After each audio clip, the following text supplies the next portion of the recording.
Hello दोस्तों, कैसे हैं आप लोग। और मैं उम्मीद करता हूं कि आप लोग बहुत ही बढ़िया होंगे। दोस्तों, बहुत ही अच्छा सॉन्ग अभी अभी खेसारी भाई का रिलीज हुआ है, गेहूं दावे ले।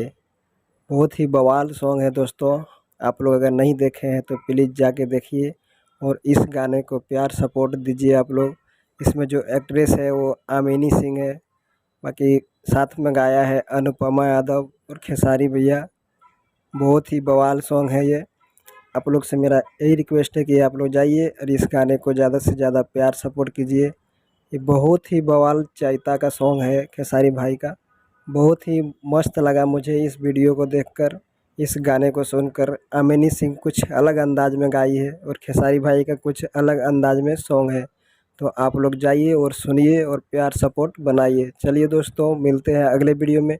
तब तक हमारे चैनल को आप लोग सब्सक्राइब करें और अपने दोस्तों के साथ शेयर ज़रूर करें।